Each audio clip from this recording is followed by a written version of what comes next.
Today I wanted to cover with you some verses from the Quran. Verses that are so powerful.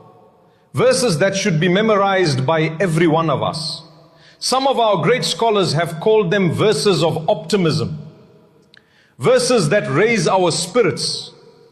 Verses that uplift our hearts.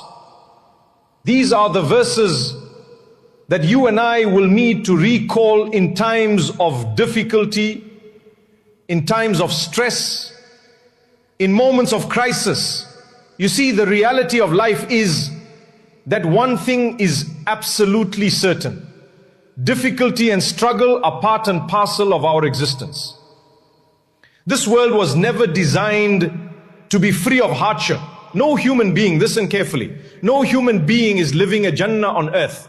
It may appear to you at first glance that a certain person is living in ease. You might see them possessing something that you do not have.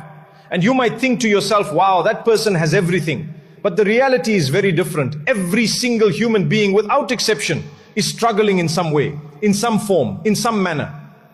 Now, I'm not saying that everyone's struggle is the same. No, not at all. There is no doubt that the one who is living under the constant fear of bombs dropping upon their heads, the one whose family has been torn apart, the one who has lost children, may Allah Almighty protect us all.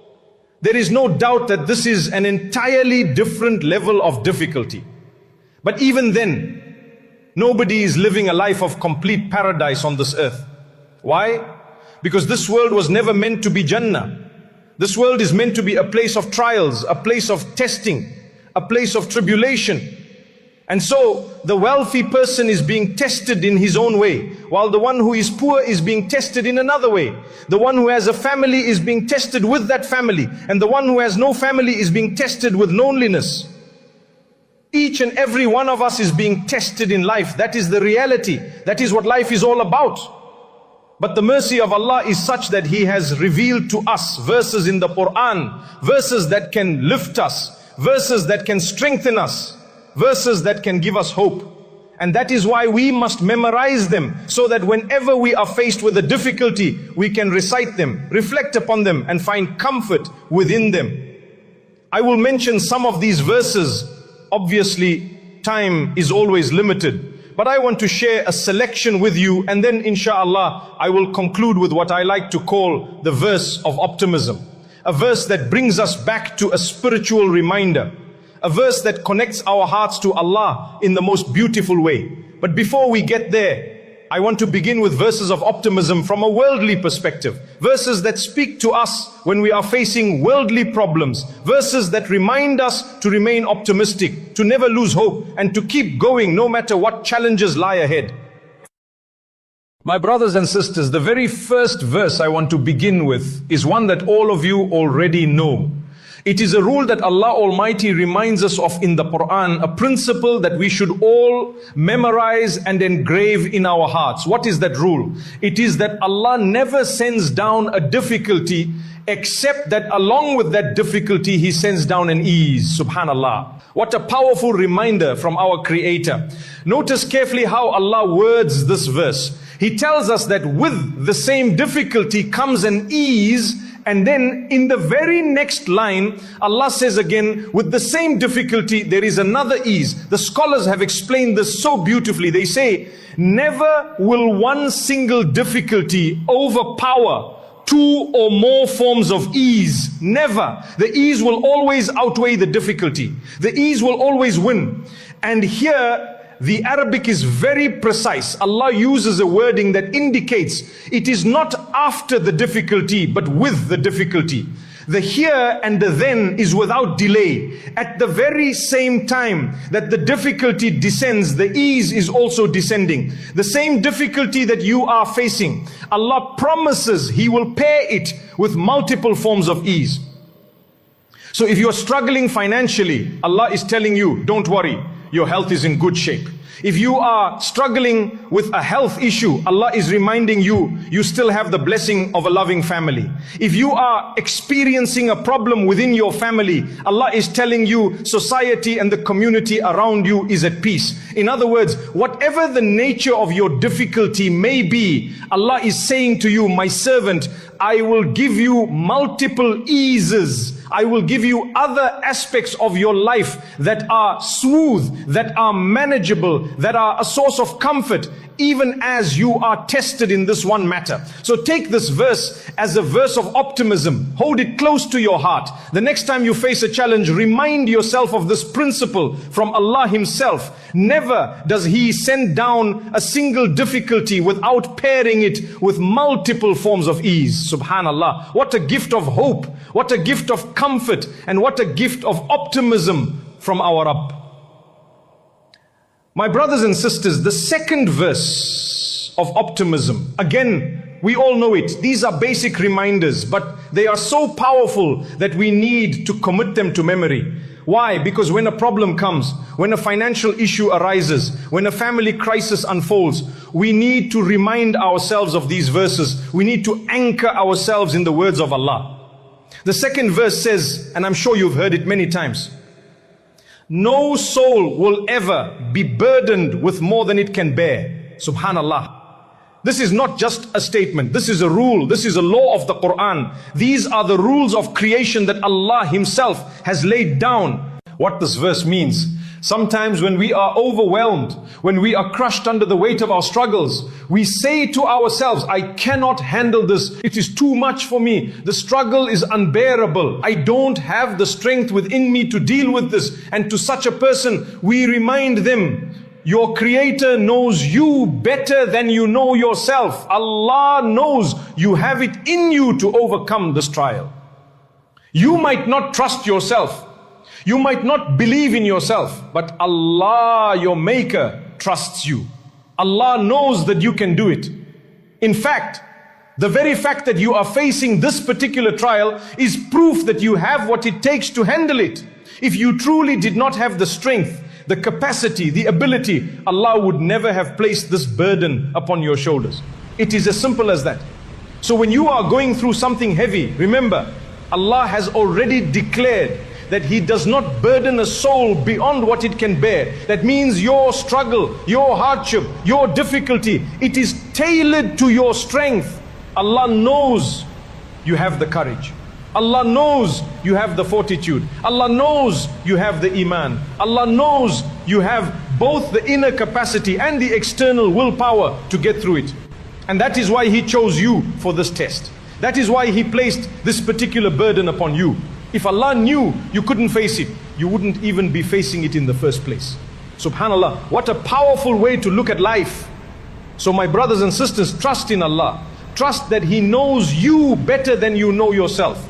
If you feel like you can't do it, remind yourself that Allah already knows you can. And in this sense, it is almost as though Allah is placing His trust in you, that you will rise, that you will overcome, that you will pass this test. Do you see the point? Allah knows you can do it. And if Allah knows it, then surely you can. So this is the second verse of optimism. It is a reminder that no matter what trial you are facing, no matter how heavy, no matter how impossible the situation may seem, Allah knows that within you there is enough. There are resources inside of you and there are resources around you for you to overcome that struggle. And if you turn to Allah, you will always come out as the victor. Subhanallah. Never does a calamity happen to a believer. Never does a tragedy strike a believer, except that at the end of it, the believer is the victor. That is the promise of Allah. Now, does this mean that the calamity itself disappears? No, not necessarily. If you have lost a loved one, the reality is that your loved one will not come back. That is the decree of Allah. If you have lost wealth, that particular wealth may not return. The test remains. But what this means is that your internal response, your spiritual growth, your strength of iman, all of these will make you victorious over that particular trial. you will come out stronger. You will come out with more faith in Allah than you had before. And if on the other hand, it is your time to leave this world, then even in that, you are still the victor. Why? Because if you pass away upon Iman, you have won. And if you pass away as a martyr, may Allah grant us all shahada, you have won in an even greater way. The believer is never a loser. Never! This is what the Quran and the Sunnah teach us. It is not possible for the one who believes in Allah, the one who turns to Allah, the one who puts trust in Allah, to come out a loser. Because Allah has set the system up for you. Reflect on this. Allah Himself has designed the system of life in such a way that whatever situation you face, no matter how severe, no matter how painful, if you turn to Him, you will always be the winner. Subhanallah. That is the gift of being a believer. My beloved brothers and sisters, the third verse of optimism, learn it from the mouth of our Prophet Musa alayhi salam. Imagine the scene. The children of Israel are fleeing. They are in the desert. They are a ragtag group of people with no army, no weapons. Literally a group of peasants and slaves for generations. They had no military training, no horses, no might, no power. Just villages and former slaves running away on foot.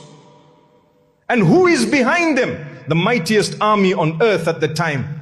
The army of Fir'aun. Trained soldiers, armed with weapons, riding on horses, skilled archers. The full might of the military machine is there. And in front of them, the massive Red Sea. Now picture this moment. They have children with them. They have babies in their arms. They do not know how to swim across. Behind them is the most powerful army. And in front of them is a vast body of water. And what do the Bani Israel say at that point?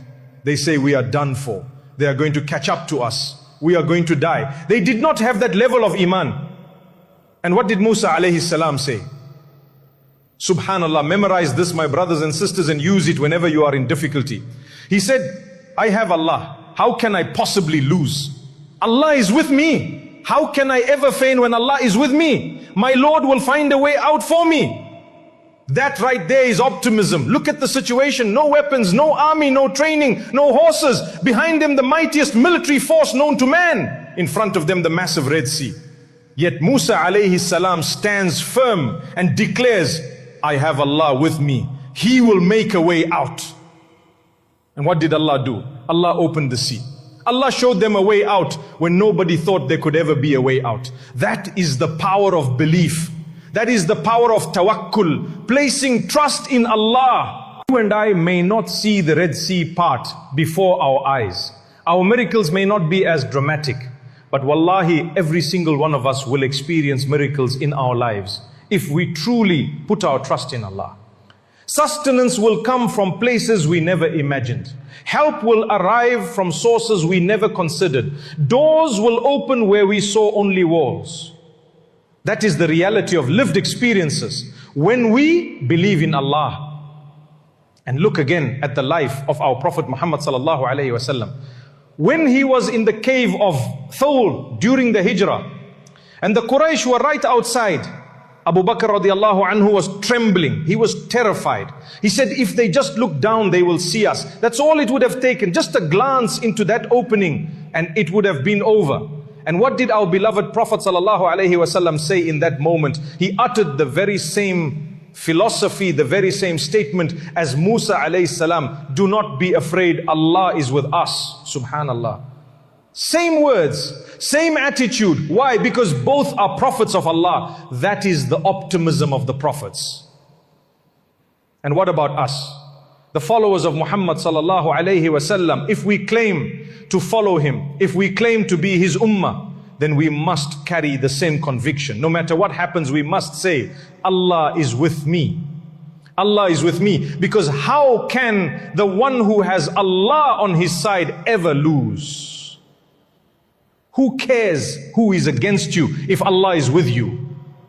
But my brothers and sisters, you have to affirm it, you have to testify it, You have to say it from the depths of your heart. Oh Allah, I am your servant. I turn to you. You are my Rabb. You will protect me. You will make a way out for me. So this is another verse of optimism. Memorize it, live by it, say it often. My Lord is with me. He will find a way out for me. Let us move on to another verse. One of the most powerful verses of optimism that we can hold on to, especially when we are facing a calamity, when we are struck by a tragedy. Memorize this verse from Surah At-Tawbah. It is such a beautiful verse. Do you know when this verse was revealed? It was revealed after one of the most difficult tragedies of the Muslim Ummah. At the time of the Prophet ﷺ, the companions had gone through immense pain, deep loss, and a heavy trial. In that moment of grief, in that moment of confusion, Allah revealed these words to comfort them. Allah says, say. Notice here, Allah is instructing. He is telling you, telling me, telling every believer, say this. Allah wants you to utter these words. Allah wants you to memorize them. Allah wants you to live by them. Nothing shall happen to us except that Allah has already decreed it for us. Subhanallah. What a statement. Nothing will touch you. Nothing will strike himself. He is our Mawla. You know what Mawla means? It means your protector, your guardian, your caretaker. He is the one in charge of your nourishment. He is the one in charge of your health. He is the one in charge of your safety. He is the one in charge of your life. In every way, that is what Mawla means. Subhanallah. So Allah is reminding us, whatever happens, it is predestined. It is already written. There are no surprises in the book of Allah. There are no accidents with Allah. Everything is planned. Every detail is decreed. And who is the one planning? Who is the one decreeing? It is Allah, your Mawla, your protector. If Allah is the one who has planned it, then surely the one who is protecting you, the one who is guarding you, will also guide you through it. He will protect you, He will nourish you, He will take care of you, and He will manage your way out. Now perhaps in the short term, you may not understand the outcome. It might not be the outcome you were hoping for. It might not be the solution you imagined. But in the long run, Allah assures us, it will be for your good. It will be for your growth. It will be for your akhirah. So my brothers and sisters, hold on to this verse. Engrave it in your heart. Nothing will happen to us except what Allah has decreed for us. And He is our Mawla, our protector, our guardian. My beloved brothers and sisters, one of the most beautiful verses of optimism, optimism for the soul, optimism even when it comes to our sins, is found in the Quran. And in fact, there are many verses of hope, many verses that give us optimism. But if we have a little bit of time today, I want to share with you not just one, but two verses, because according to some of the great Salaf of this Ummah, these two verses are among the most optimistic verses in the entire Quran. Now listen carefully. One of them speaks about a group of people, not the elite of the Sahaba, not the greatest of the pious predecessors, not those who are at the very top in rank and spirituality. No, this is another group of people. They are not completely evil, and they are not at the very highest level either. They are somewhere in between. Who are they? Allah describes them as those who recognize that they have committed sins. They know they have made mistakes. They know they have slipped. They have mixed their lives with some evil deeds. But at the same time, they also have good deeds. They are not pure evil. They are not inhuman. They are people like you and me. They pray, they fast, they give charity, they do good. But alongside those good deeds, they also have sins. And most importantly, they acknowledge it. They confess that they are sinners. They admit that they say about them. Allah says that surely He shall forgive them. Subhanallah. This is the beauty of the mercy of Allah. Whenever Allah says He shall forgive, it means He is going to forgive. When Allah promises, He never breaks His promise. When Allah says He will, that is a guarantee. One of the scholars of the past said something powerful about this verse. He said, out of all of the verses of the Quran, this particular verse describes me the best. Why? He explained, because I am a sinner. I have many sins. But at the same time, I also have some good deeds. I pray, I fast, I give charity, and I openly confess that I have committed a lot of sins. So this verse, it is talking about me. It describes me exactly. Subhanallah. If such a great scholar, a man of knowledge and piety, could say this about himself, then what about us? Surely you and I, ordinary people, are also included in this verse. Surely we also fall into that category, people who have mixed together good deeds and bad deeds. And that, my brothers and sisters, is why this verse gives us so much hope, because Allah is telling us, as long as you recognize your evil deeds, as long as you admit your mistakes, as long as you ask Allah sincerely for forgiveness, then Allah shall forgive. And remember, when Allah says He shall forgive, it means He will do it. This is the mercy of Allah. This is the hope that every sinner needs. This is the optimism that keeps us moving forward.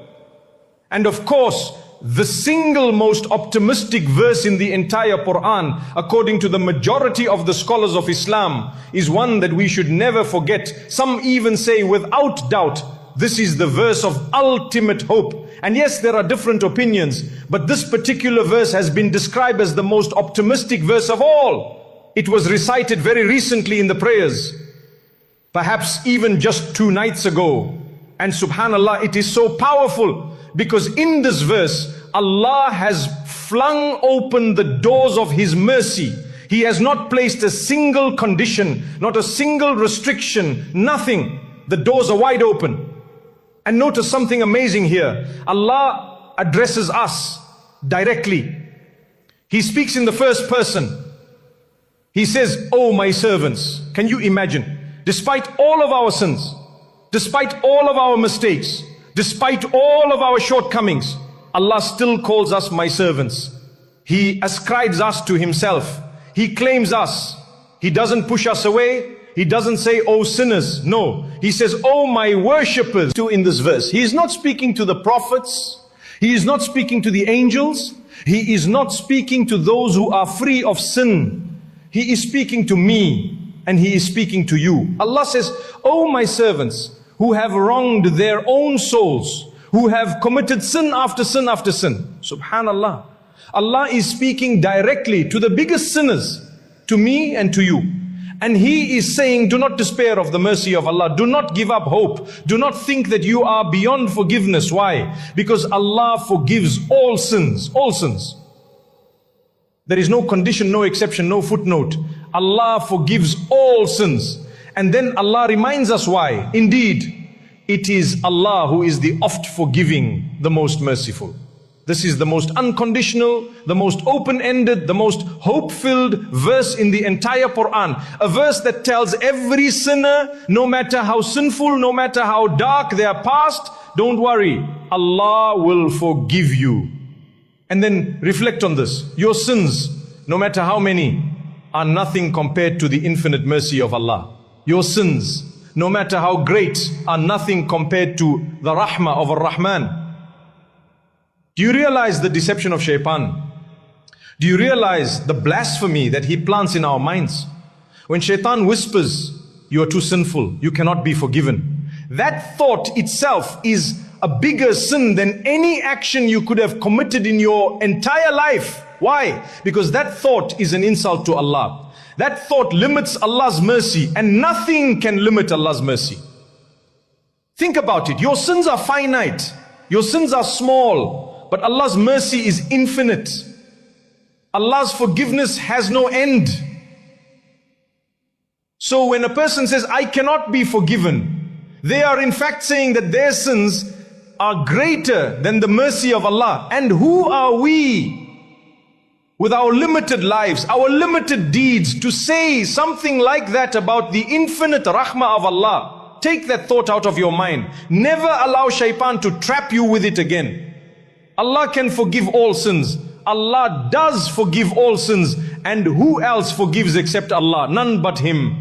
So we think good of Allah. We have husnul dhan billah, a positive assumption about Allah. We always remain optimistic in our faith, in our religion, and in our Rabb. Day by day we overcome our struggles. Day by day we push forward. And then when the time comes to meet our Lord, we meet Him with hope, with certainty, and with faith, knowing that if we put our trust in Him and we call out to Him, He will never let us down. One of the biggest reasons we overthink is because we want to be in control of everything.